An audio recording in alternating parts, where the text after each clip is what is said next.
നിരവധി പ്രമുഖരെ വാർത്തെടുത്ത ചരിത്രമുണ്ട് Kozhikode saint Joseph boys higher secondary സ്കൂളിന്. ആൺകുട്ടികൾ മാത്രം പഠിച്ചിരുന്ന സ്കൂളിൽ 233 വർഷങ്ങൾക്ക് ശേഷം പെൺകുട്ടികൾ എത്തുന്നുവെന്ന പ്രത്യേകത കൂടിയുണ്ട് ഇത്തവണത്തെ പ്രവേശനോത്സവത്തിന്. ഞാനിപ്പോൾ ഇരിക്കുന്നത് കോഴിക്കോട്ടെ saint Joseph boys higher secondary സ്കൂളിലാണ്. എൻ്റെ ചുറ്റിരിക്കുന്നത് പെൺകുട്ടികളാണ്. 200 വർഷങ്ങൾക്ക് ശേഷമാണ് ഇവിടെ പെൺകുട്ടികൾ പഠിക്കാനെത്തുന്നത്. ആൺകുട്ടികൾ ചെണ്ടമേളത്തിന്റെ അകമ്പടിയോടെ പനിനീർ പൂവും നൽകിയാണ് പെൺകുട്ടികളെ സ്വാഗതം ചെയ്തത്. കേട്ടറിവ് മാത്രമുള്ള സ്കൂളിലേക്കുള്ള ആദ്യ ചുവടുവയ്പ് പോലും വിദ്യാർത്ഥികൾക്ക് നൽകുന്ന പ്രതീക്ഷകൾ ഏറെ വലുതാണ്.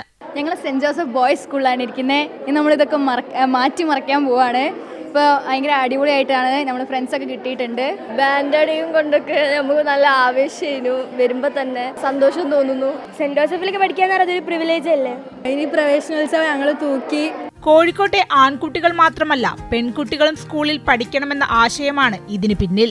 ആൺകുട്ടികൾക്ക് മാത്രമല്ല കോഴിക്കോട്ടെ പെൺകുട്ടികളും ഇവിടെ പഠിക്കണമെന്നുള്ള ഒരു ഉറച്ച തീരുമാനത്തിലേക്ക് ഞങ്ങൾ കടന്നു വരികയും വിദ്യാഭ്യാസം എന്നത് എല്ലാവരെയും ഉൾക്കൊള്ളുന്നതാണെന്നും അവിടെ ആൺകുട്ടികളും പെൺകുട്ടികളും ഒരുമിച്ചൊരു ക്ലാസ് റൂമിൽ ഇരുന്നാണ് പഠിക്കേണ്ടതും ഒന്നിച്ചാണ് അവർ വ്യക്തിത്വ വികാസം പ്രാപിക്കേണ്ടതെന്നും ഒക്കെയുള്ള ഒരു തിരിച്ചറിവിൽ നിന്നാണ് ഞങ്ങൾ ഇപ്രകാരം ഒരു മിക്സഡ് സ്കൂളാക്കുന്നതിനെ കുറിച്ച് ചിന്തിച്ചതും അത് നടപ്പിലാക്കി. മിക്സഡ് സ്കൂളാക്കിയതിൽ അധ്യാപകരും വിദ്യാർത്ഥികളും മാതാപിതാക്കളും ഒരുപോലെ സന്തോഷത്തിലാണ്.